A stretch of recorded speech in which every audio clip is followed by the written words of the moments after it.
Vamos a iniciar con la presentación de la materia del capítulo 4. El capítulo 4 vamos a ver para que tengan una idea de cómo está configurado el capítulo 4. Tiene una primera parte que se llama Construyo mi propia caja de herramientas de aprendizaje, ¿verdad? Luego tiene una segunda parte que se llama Aprendo a gestionar mi trabajo en la universidad. Luego tiene una tercera parte y última, es decir, el libro, este cuarto capítulo está dividido en 3 partes. La última se llama Me preparo para los retos académicos, ¿verdad? Esta última parte es la más grande de todas, ¿verdad? Porque viene ahí varios temas importantes sobre esquemas mentales, mapas mentales, etc. Entonces, sin más, vamos a iniciar con la tutoría con la primera parte del capítulo 4. El capítulo 4 se llama Estrategias de aprendizaje para la educación a distancia. Tiene una pequeña introducción en la que dice que en todo momento prevalecerá el enfoque de estrategia de aprendizaje como proceso que implica tiempo, esfuerzo y predisposición.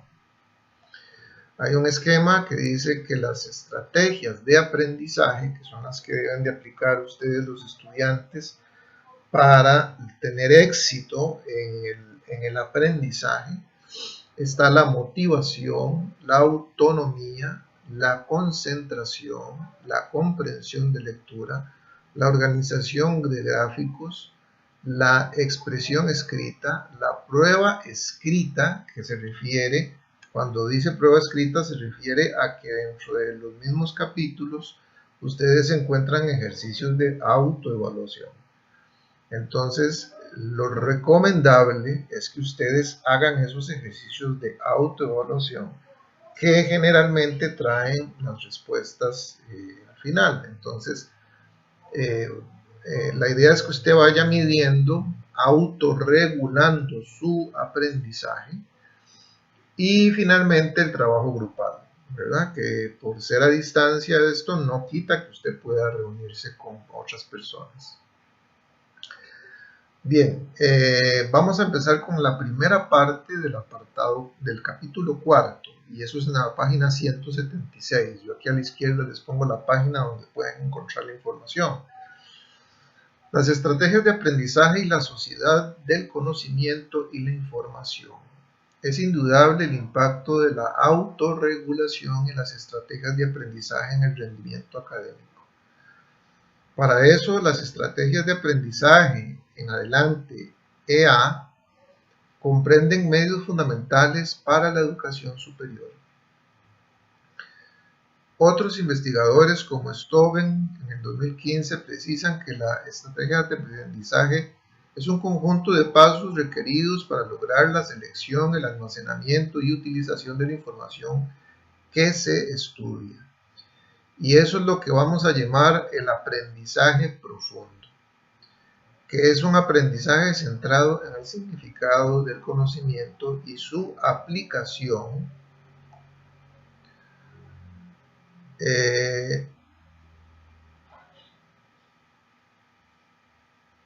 hay otros autores que también hablan sobre este tipo de aprendizaje que están ahí en la página 178 y 179.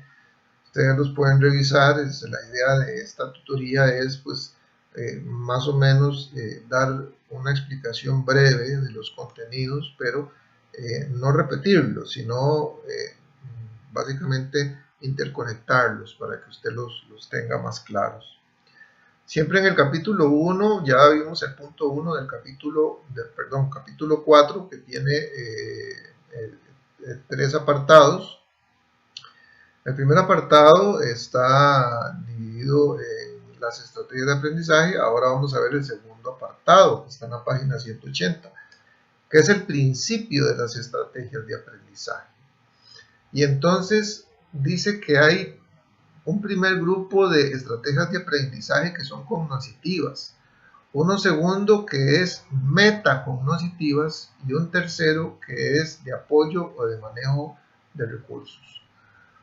La cognitiva es la que facilita la relación del conocimiento novedoso, conocimiento previo y prioriza la codificación y comprensión. La metacognitiva es llamada también estrategia de autorregulación metacognitiva, que permite planificar, controlar y evaluar los procesos mentales y las emociones que experimenta la persona estudiante con el fin de alcanzar esas metas de estudio. Ejemplos que podemos citar de esa es la definición de meta de estudio, organización del cuatrimestre, definir los horarios de estudio, listas de pendientes y valoración de los resultados obtenidos en las tareas. El apoyo o manejo de recursos son disposiciones actitudinales, motivacionales que requieren una persona para resolver las tareas académicas asignadas y lograr sus metas de estudio, ¿verdad? El apartado 3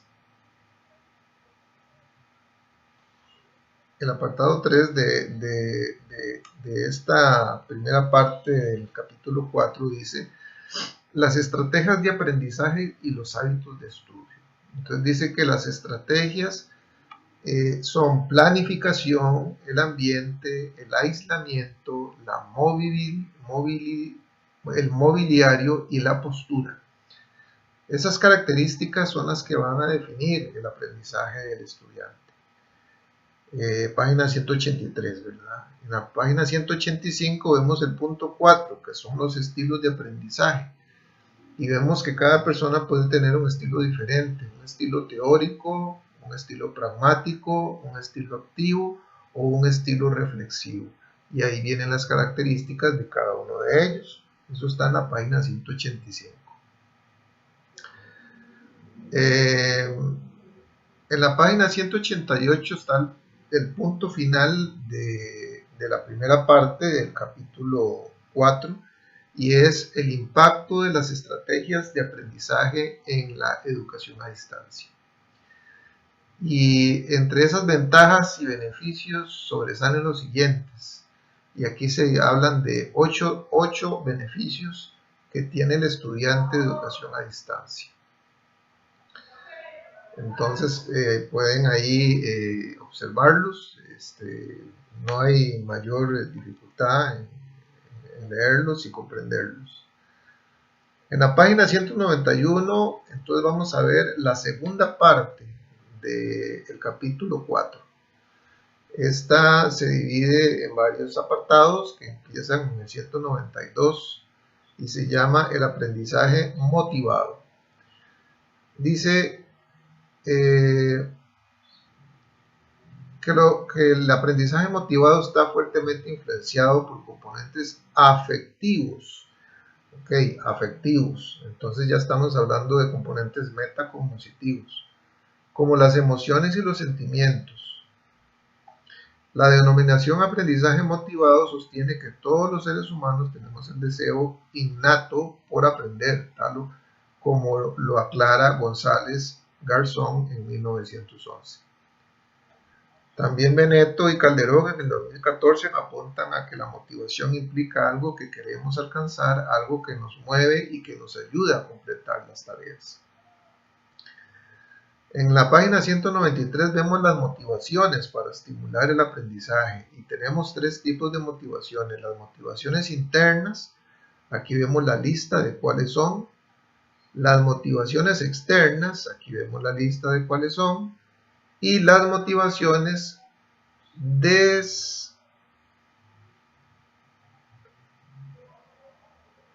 desmotivaciones.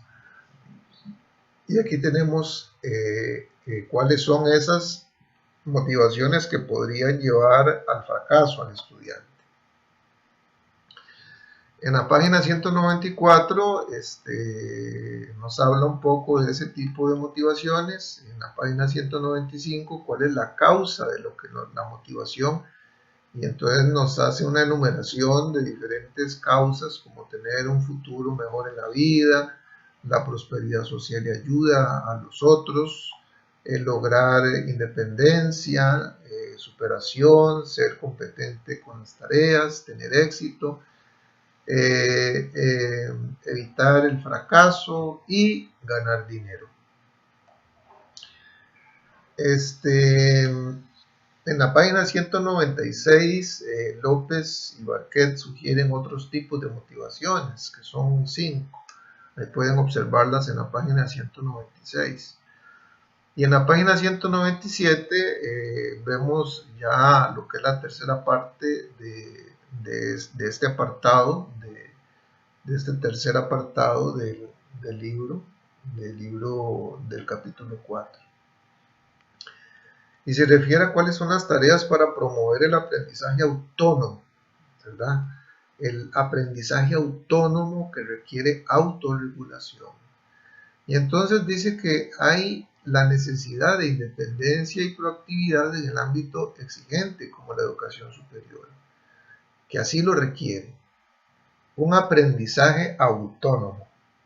Es decir, como decía Sócrates decía que él era un partero. Un partero o una partera es aquella que ayuda a la mujer embarazada a traer a luz al bebé. Entonces él decía que todos y cada uno de nosotros tenemos conocimiento en nuestro cerebro y el conocimiento está ahí.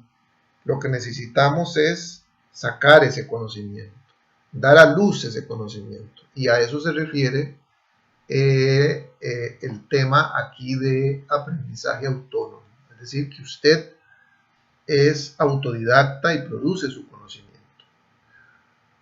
Entonces, hay habilidades para esto, como la responsabilidad y el compromiso para atender necesidades de aprendizaje, la motivación para aprender, la organización de su tiempo, la planificación de las tareas, la gestión de la información, la identificación de áreas centrales, la aplicación de conocimientos a la práctica, la resolución de problemas, la capacidad de adaptarse a nuevas situaciones, el trabajo en equipo, la revisión y mejoramiento independiente de las tareas y la ejecución de las estrategias de aprendizaje.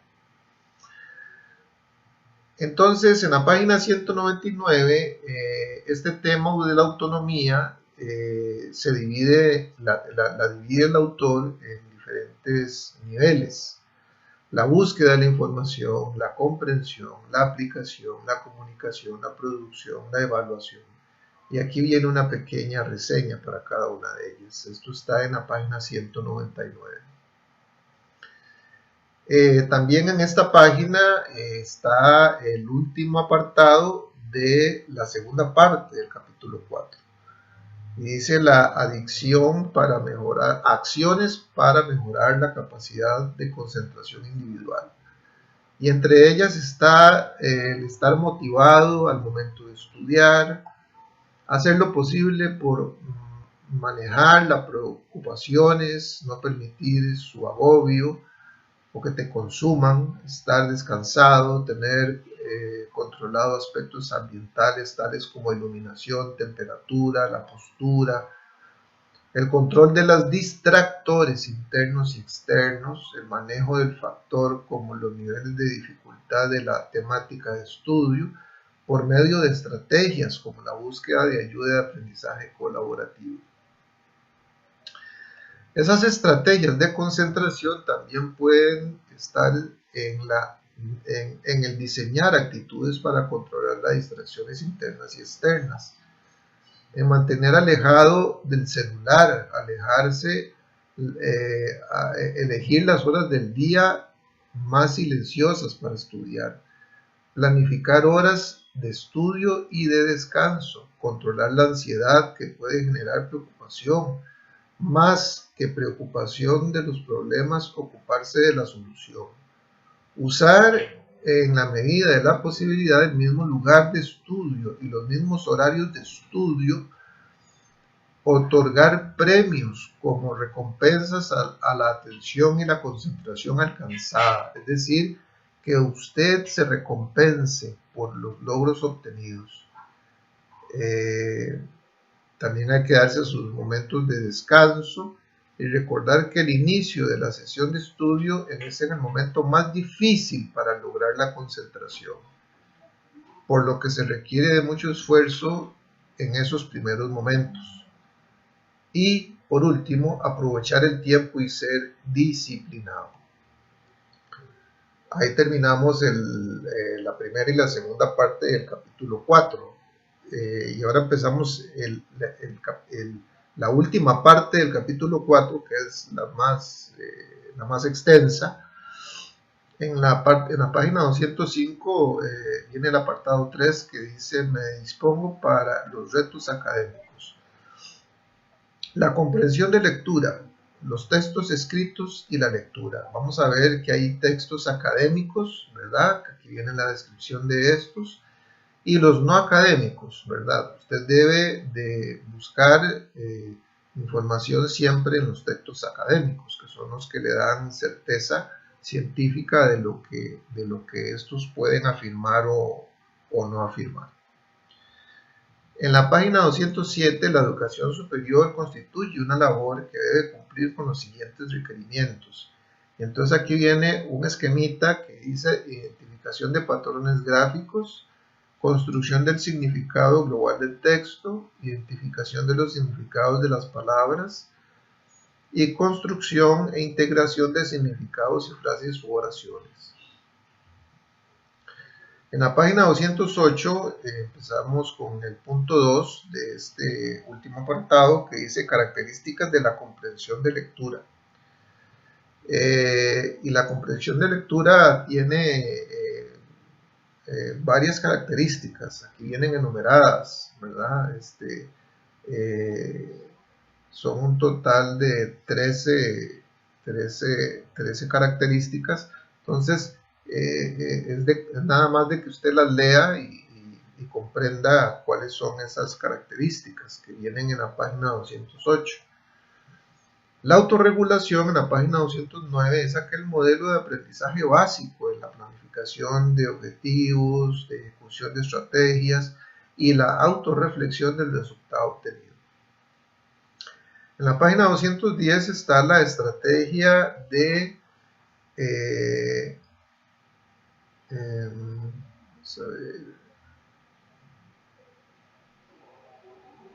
comprensión de lectura. El buen lector ha de tener conciencia clara no solamente del significado de aquello que lee, sino también del proceso de lectura y de las estrategias más adecuadas para dirigirlo.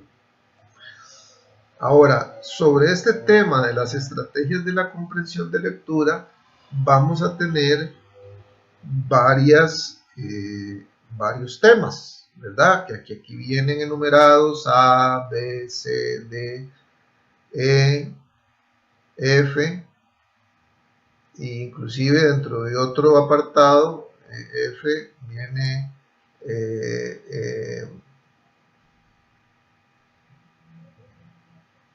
la G,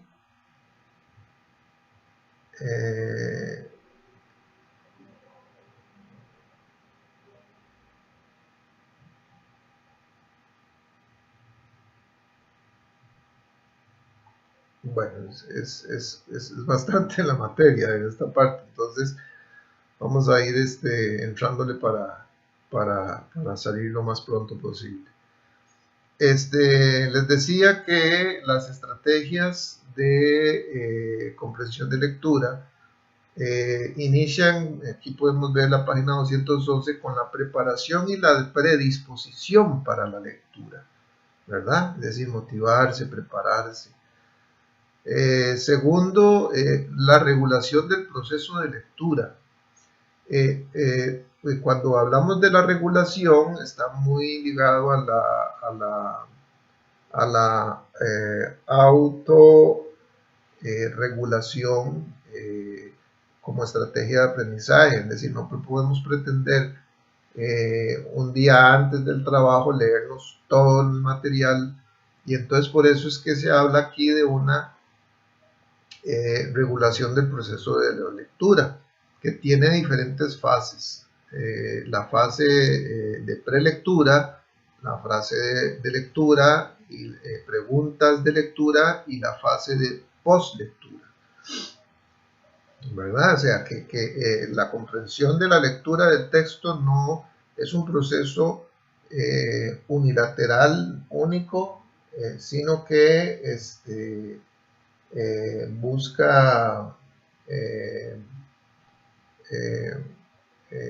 que haya un aprendizaje paulatino. La comprensión del vocabulario es importantísimo. Cuando usted está leyendo y encuentra palabras que no entiende, es importante que busque un diccionario y aclare esas palabras. En la página 214, en la 215 está la estructura de los textos. Y hay textos expositivos, hay textos que describen una historia, hay textos narrativos y hay textos argumentativos. Entonces, dependiendo de estos, así va a ser la técnica de estudio que usted tiene que aplicar. El subrayado de un texto. Esta es otra metodología utilizada por muchos estudiantes que van leyendo y van subrayando lo que consideran lo más importante para poder después hacer su respectivo resumen. Yo personalmente trabajo así, ¿verdad? Primero leo el texto, subrayo y después hago este resumen que ustedes tienen en pantalla. Ahora en la 217, la esquematización de un texto. Por ejemplo, usted pone una idea general, es como este trabajo que yo les estoy presentando en pantalla, ¿verdad? Pone una idea general, la idea principal y la idea, otra idea principal, y después las ideas secundarias a continuación del esquema. El resumen del texto identifica los componentes principales, es preciso, es con una redacción clara, no es una copia textual del texto porque entonces no tiene sentido, es una interpretación, y debe ser extenso. En la página 222 vienen los organizadores gráficos. ¿Qué son organizadores gráficos? Bueno, los organizadores gráficos son muy parecidos a lo que aquí atrás hablamos de esquemas, ¿verdad? ¿Ven? Este es un esquema y este es un organizador gráfico. El organizador gráfico va a poner conceptos, ¿verdad? Y las características de esos conceptos. Entonces esa es la ventaja del organizador gráfico, que es una herramienta más para el estudiante para poder aprender. Luego vienen los efectos facilitadores de los organizadores gráficos, es decir, ¿en qué nos ayudan? Bueno, dice, el uso del organizador gráfico produce ventajas significativas en el aprendizaje. Permite mitigar el fenómeno de la infoxicación. Además, esta problemática consiste en el efecto que produce la gran cantidad de información que genera y difunde en la actualidad, clasificar el pensamiento, mejorar la impresión de la lectura, facilitar la retención de la información del texto, señalar las partes importantes del escrito y relaciones de esta, organizar el cúmulo de información y delimitar sus contenidos. Ordenar, comparar y clasificar esos conceptos, contenidos e información, desarrollar sus habilidades, seleccionarlas, ordenarlas, definirlas, analizarlas, interpretarlas, sintetizarlas y crear una toma de decisión. Motiva a la persona para lograr aprendizajes autónomos, profundos y colaborativos. ¿Cuáles serían los tipos de, dice, organizadores gráficos? Entonces dice que tenemos los jerárquicos, los cíclicos, estamos en la página 226. Los conceptuales, los secuenciales, ahí pueden ver ustedes en la página las clasificaciones de cada uno de ellos. En la página 227 vemos el punto sexto de este último apartado, que habla de los organizadores gráficos más representativos en el ámbito universitario, porque si bien hay muchos, hay unos que son más importantes que otros. Y está el cuadro de esquema. El cuadro de esquema es aquel que tiene una fila que dice aspectos y descripciones, tiene una columna que dice construcción y estructura lógica, por ejemplo, y características del cuadro, vienen las descripciones de las construcciones y de las estructuras lógicas. O sea, esta es la organización del esquema. Ahora viene en la página 228 el mapa conceptual, ¿verdad? Que es básicamente hacer un árbol de lo más importante del texto y de la materia hacia las ideas secundarias, no por eso de menor importancia, sino que están por debajo del marco de referencia. Luego en la página 229 está el mapa mental.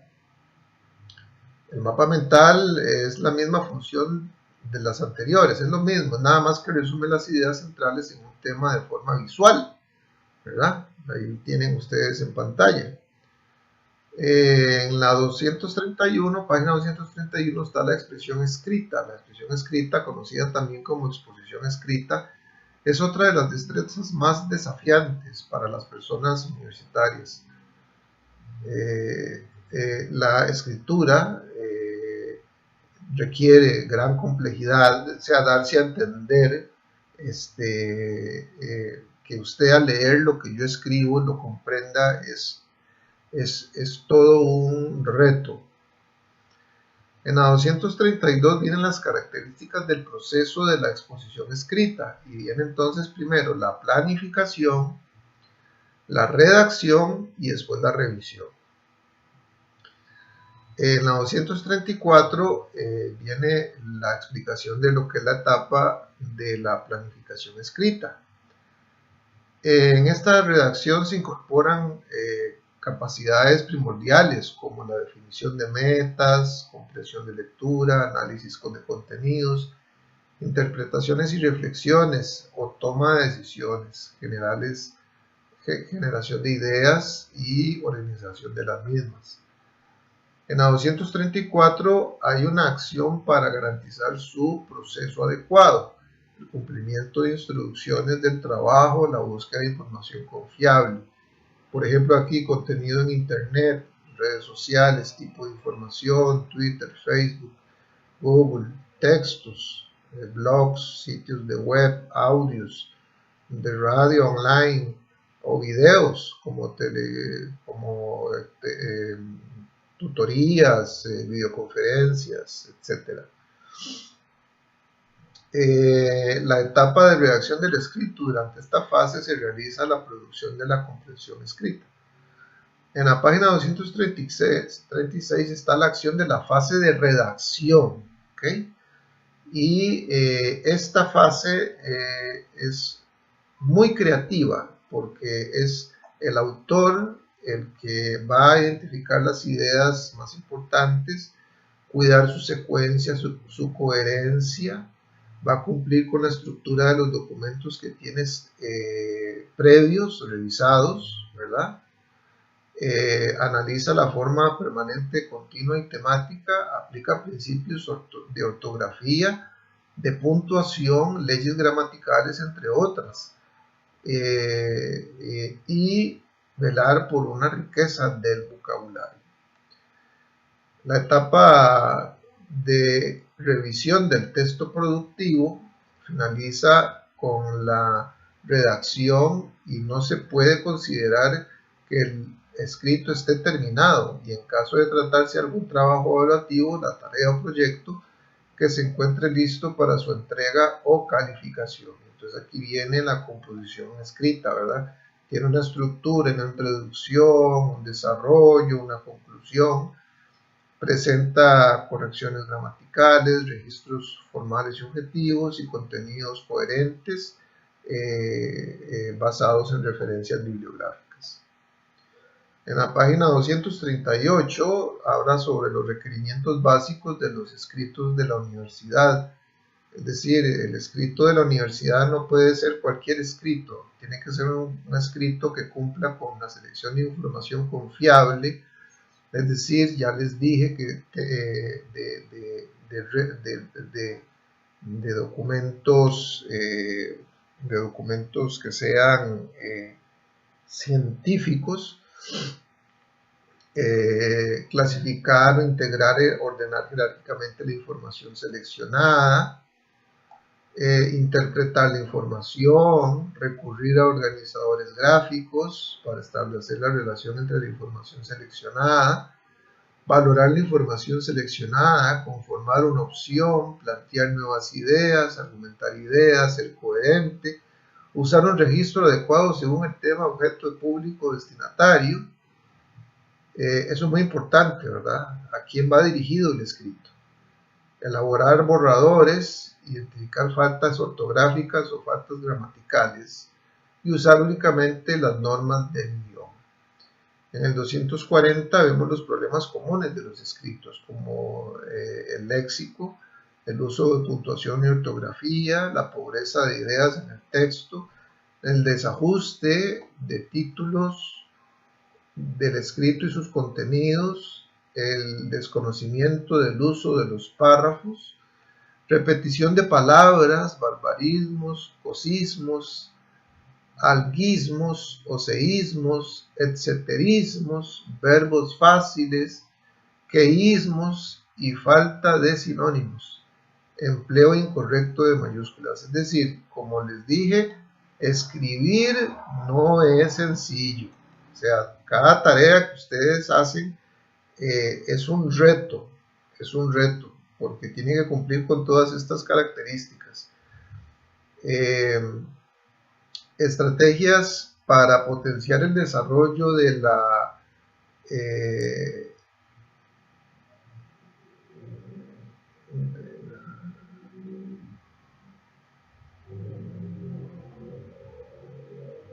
la expresión escrita, de la expresión escrita. Los apartados que siguen se referirán a algunas acciones para implementar la habilidad escritora. Primero, hábitos necesarios para la expresión escrita. Entonces, ¿cuáles? Cuidar para aumentar la capacidad escritora. Cuidados para aumentar la capacidad escritora. Tenemos aquí entonces un listado en la página 241. Realizar procesos de planificación, pensar primero en el orden, emplear organizadores, cuidar que los vocabularios estén correctos, revisar la puntuación, desarrollar procesos de auto y revisión, cuidar la calidad de las fuentes y citar o referenciar. Y esto es muy importante, el punto número 8. Citar o referenciar, ya les he dicho en varias oportunidades que tienen que usar el APA, la sangría francesa, citar todos los trabajos que hemos visto, tutorías, videoconferencias, programas de radio, todo eso tienen que citarlo en el último apartado que se llama bibliografía. El empleo de herramientas tecnológicas como las TICs le puede ayudar también a su proceso de hacer la tarea. Las pruebas escritas, que son las que vienen ahí dentro del programa, de lo que se llaman autoevaluación. La orientación para la planificación de una prueba escrita, la página 247, es decir, que usted se haga también examencitos para probar si su conocimiento fue efectivo, recomendaciones para hacer esos exámenes y revisar la evaluación de la prueba escrita.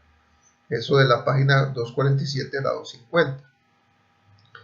Los trabajos en grupo o aprendizaje colaborativo. Estos son los trabajos que permiten que los estudiantes se reúnan, compartan ideas, compartan sus conocimientos, compartan sus trabajos, se corrijan unos entre otros. Aquí vienen en la página 252 algunas de esas características. En la 253 de los consejos anteriores se interfieren tres principios básicos para la funcionamiento adecuado de los trabajos en grupo, y los voy a citar: la interdependencia positiva, la responsabilidad individual y la participación e integración igualitaria y simultánea. Es decir, no dejar que haya personas en el grupo que sean lastres, sino que todos tienen que participar de manera equitativa. Y en la 254, el autor: los trabajos de grupo siempre tendrán un impacto positivo en el aprendizaje cuando cumplan con las siguientes características: estimular la interacción, el diálogo, la escucha, el desarrollo, la negociación y promover la organización del estudio. Esto en la página 254.